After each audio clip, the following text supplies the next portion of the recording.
Hello दोस्तों, स्वागत है हमारे YouTube चैनल में। और आज की क्लास में हम लोग पढ़ने वाले हैं एक ट्रेंडिंग टॉपिक के बारे में, यानी करंट टॉपिक के बारे में, जो कि है ब्लैक फंगस, या जिसे कहा जाता है म्यूकर मिकोसिस। यानी ये एक जो डिजीज़ है, ये एक बीमारी है, एक ये इन्फेक्शन जो इस समय देखने को मिल रहा है। आप न्यूज़ में इसके बारे में देख भी रहे होंगे। तो आज की क्लास में हम इसके बारे में डिटेल में डिस्कस करेंगे कि क्या होता है ये ब्लैक फंगस, और साथ ही साथ हम जानेंगे कुछ जो हिस्ट्री है, कुछ बैकग्राउंड है फंगस का, यानी फंगाई किंगडम का, उसके बारे में भी हम डिटेल में डिस्कस करेंगे। और अगर बात करें तो आपको जो ये इंटरफेस है आज थोड़ा सा बदला हुआ लग रहा होगा, तो कुछ दिन हम इसी इंटरफेस में पढ़ने वाले हैं, यानी इसी बदले हुए इंटरफेस में हम कुछ दिन स्टडी करेंगे। और फिर जैसे ही सिचुएशन बेटर होती है, आप सभी को पता है इस समय जो कोविड-19 है वो भी एक बहुत ही तेज़ी से फैल रहा है, और साथ ही साथ जो लॉकडाउन की स्थितियाँ हैं वो भी कई शहरों में बनी हुई हैं। तो जैसे ही सिचुएशंस बेटर होती हैं, हम फिर अपने पुराने फॉर्म में, पीपीटी फॉर्म में ही स्टडी करेंगे। तो चलिए स्टार्ट करते हैं आज के टॉपिक को। और सबसे पहले हम थोड़ा सा जो बैकग्राउंड है, जो हिस्ट्री है फंगाई किंगडम की, उसके बारे में देख लेते हैं। फिर हम जो हमारा आज का टॉपिक है उसके बारे में डिस्कस करेंगे। तो सबसे पहले फंगाई, यानी जिसे हिंदी में कवक या फफूंद भी कहा जाता है, और इंग्लिश में इसे ही फंगाई या फंगस भी कहा जाता है।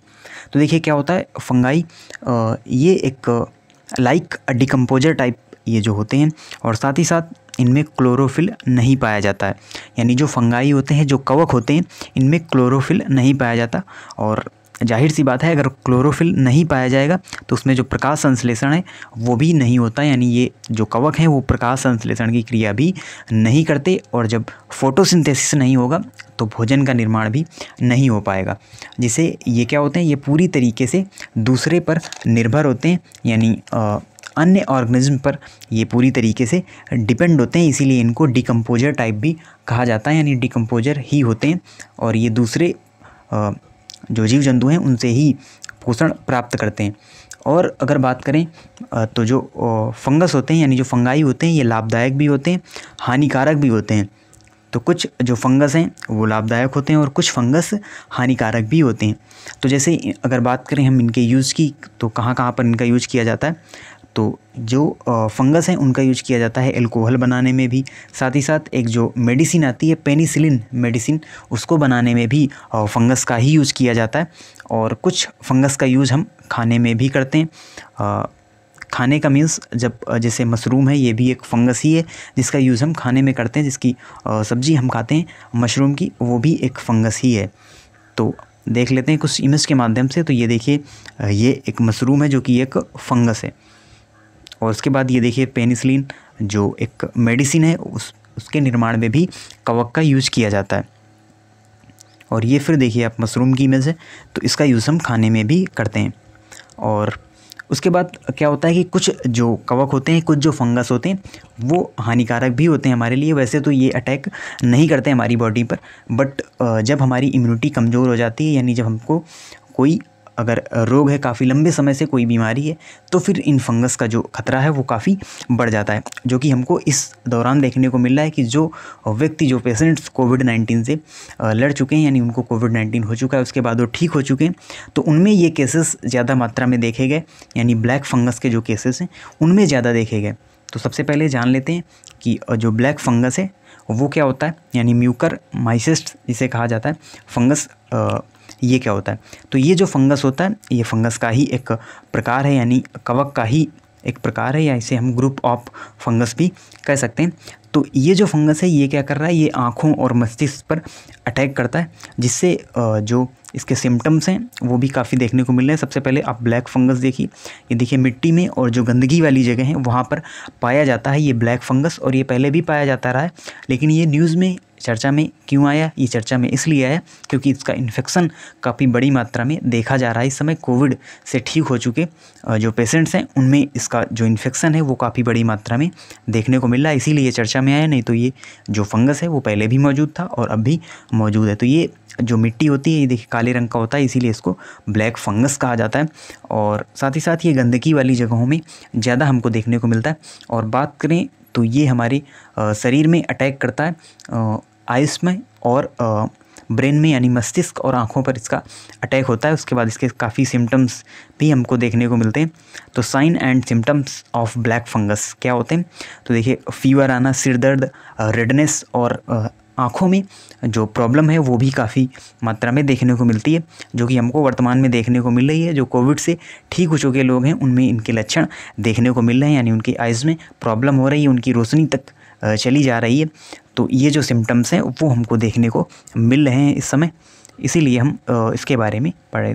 और ये जो इन्फेक्शन है वो किन में ज़्यादा होता है? जिनकी इम्यूनिटी कमज़ोर होती है, जो डायबिटीज़ के पुराने रोग से पीड़ित हैं, तो उनमें ये जो इन्फेक्शन है काफ़ी बड़ी मात्रा में देखा गया। क्योंकि जब हमारी इम्यूनिटी कमज़ोर है तो फिर जो ये इन्फेक्शन है वो काफ़ी बड़ी मात्रा में देखने को मिलता है। या जिन्होंने किडनी ट्रांसप्लांट कराई है और जो काफ़ी लंबे समय से रोगों से जूझता रहा है, साथ ही साथ उसने काफ़ी सारे स्टेरॉयड भी लिए हैं, यानी जैसे कोविड-19, अगर किसी को कोविड-19 हुआ तो उसको काफ़ी मात्रा में स्टेरॉयड भी दिए जाते हैं, जो मेडिसिन्स हैं वो भी दी जाती हैं, जिससे इम्यूनिटी काफ़ी कमज़ोर हो जाती है और फिर ये जो फंगस है उसका संक्रमण हो जाता है। तो उसके बाद इसके जो cause and treatment of black fungus, यानी अगर बात करें हम इसके ट्रीटमेंट की, ब्लैक फंगस के ट्रीटमेंट की, तो इसका जो ट्रीटमेंट है यानी इसके दो ही उपाय हैं, दो ही मेथड हैं इससे छुटकारा पाने की, यानी इसके संक्रमण से बचने के लिए दो ही उपाय हैं। और उनमें एक है कि जो एंटी फंगल जो मेडिसिन्स हैं उनका हाई डोज दिया जाना चाहिए, तभी जो इन्फेक्शन है वो ख़त्म हो सकता है। या तो फिर सर्जरी करनी पड़ती है, यानी जिस अंग पर इसका इन्फेक्शन होता है उस अंग को काट कर अलग करना होता है। और इसीलिए आप सुन भी रहे होंगे न्यूज़ में कि जो आइज़ है उनको निकालने तक की भी नौबत आ जाती है, क्योंकि वही एक चारा बचता है सर्जरी करने का, उस अंग को हटा देने का। तो यही इसके ट्रीटमेंट के दो ही उपाय हैं, या तो हम एंटी फंगल जो डोज है वो दिया जाए या इसकी सर्जरी की जाए।